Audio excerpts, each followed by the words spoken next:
নমস্কার বন্ধুরা, কেমন আছেন সবাই? আশা করি সবাই ভালো আছেন। আমরাও ভালো আছি আপনাদের আশীর্বাদে। শিরান বাই শিরান ক্রিয়েশনের নতুন আরও একটি ব্লগে আপনাদের সবাইকে স্বাগতম। তো আজকে হচ্ছে শনিবার, তো আমি সপ্তাহে যেহেতু 2 দিন ব্লগ দিই, তো সারা সপ্তাহের একটুই আপনাদের সাথে আর কি শেয়ার করি। তো এখানে যে কোচিংয়ে যাচ্ছি মেয়েকে আনতে, তো চলুন আপনাদেরও সাথে নিয়ে যাই।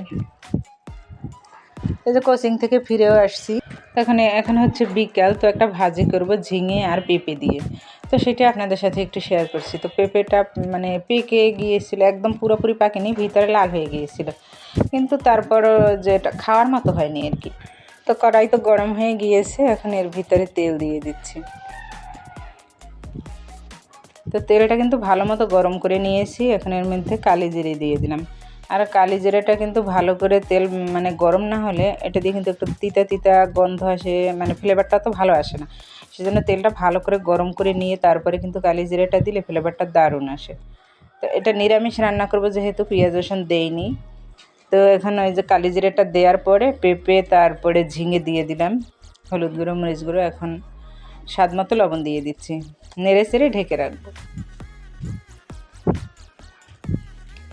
আর পেঁপে ঝিঙে ভাজতে তো তেমন একটা সময় লাগে না, সবাই জানেন। তো এটা এই যে ভাজা হয়ে গিয়েছে, নামিয়ে নিয়েছি। খেতে কিন্তু দারুণ হয়েছিল, যেহেতু পেঁপেটা পাকা পাকা ছিল, মিষ্টি মিষ্টি লেগেছে আর কি। চিনি কিন্তু একদমই দিতে হয়নি। তো আজকে ভাজি খাবো রুটি দিয়ে, তো রুটিও একবারে বানিয়ে নিচ্ছি আর কি। এরপরে এই যে কিরানের বাবা মাছ নিয়ে এসেছিলো, ইলিশ মাছ। তো আনার পরে বলছে যে একটা ভাজো, আর কড়া করে ইলিশ মাছ ভাজা দিয়ে কিন্তু গরম ভাত খেতে দারুণ লাগে। তো সেজন্য একটা মাছ কেটে নিচ্ছি, আর বাকিগুলো ফ্রিজ আপ করে রেখে দিলাম। আর এমনি তো ইদানিং কিন্তু মাছের ওইরকম একটা আগে যে ফ্লেভারটা ছিল, এখন কিন্তু আর ওটা নাই। তো এই যে দেখেন, মাছের দুই পাশে দুইটা কিন্তু রগ থাকে, সব মাছেরই থাকে। তো আমি ইলিশ মাছেরটা তো ফেলেই দিই, তারা চিংড়ি মাছেরটাও অন্য মাছেরটাও মানে চেষ্টা করে ফেলে দেওয়ার মতো, কিন্তু ইলিশ মাছের যেভাবে সুন্দর করে বেরিয়ে আসে, সব মাছেরটা কিন্তু ওইভাবে বেরিয়ে আসে না। তো অনেকেই হয়তো বা জানে না এটা, সেই জন্যে আর কি বললাম। মাছগুলো একদম কড়া করে ভেজে নিব। তো এর মধ্যে তো তেমন একটা মশলা খাটে না, শুধু হলুদ গুঁড়ো মরিচ গুঁড়ো আর স্বাদ মতো লবণ দিয়ে মাছটা ভালো করে মেখে ভেজে নেব। সবার কাছে একটাই অনুরোধ, যদি আমার ব্লগটি ভালো লাগে থাকে তাহলে একটা লাইক দিতে কিন্তু ভুলবেন না, আর আমার চ্যানেলটি সাবস্ক্রাইব করে পাশে থেকে যেতে পারেন। আর মাছটা ভালো করে মেখে নিচ্ছি। আর মাছ কিন্তু আপনি হাত দিয়ে যত ভালো করে মাখবেন ততটাই কিন্তু স্বাদ হয় খেতে।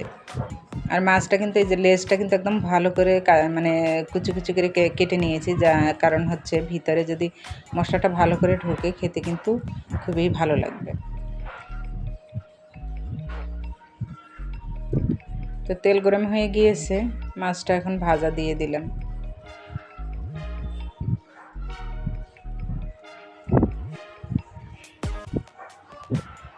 এখন মাছটা এপাশ ওপাশ করে ভালো করে ভেজে নেব।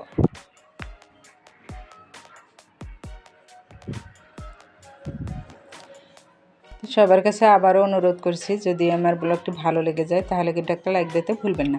আর আপনাদের একটা লাইক কিন্তু আমাদের পরবর্তীতে ভিডিও বানানোর জন্য খুবই মানে উৎসাহ জাগে, যে না আমার মানে ভিডিওটি কেউ দেখেছে, কারো একটু ভালো লেগেছে। তো এই যে সবজি নিয়ে এসেছিলো, আর পুঁই শাক দেখেন কত স্বাস্থ্যবান পুঁই শাক, কত আছে না যে মেল নারিশটা একদমই চিকন, আর এগুলো হচ্ছে একদমই মোটা মোটা।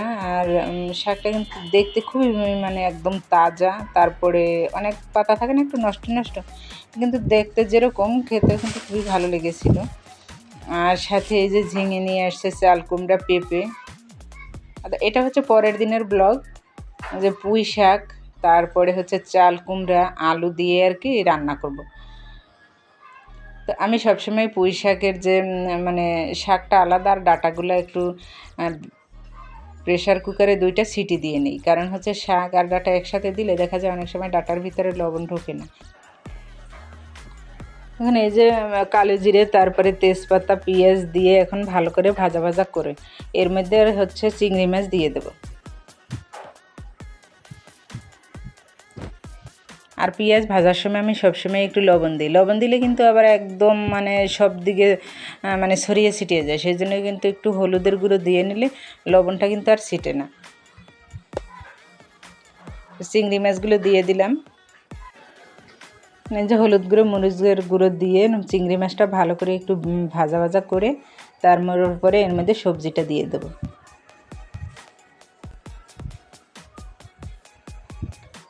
আলুটা দিয়ে দিচ্ছি, আর শাকটা একটু ঝোল ঝোল করব, একদম মানে শুকনো শুকনো করব না।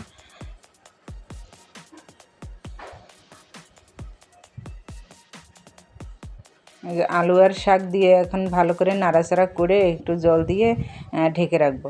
আর হচ্ছে চাল কুমড়াটা একটু পরে দেবো, কারণ হচ্ছে চাল কুমড়া কিন্তু খুব তাড়াতাড়ি গলে যায়।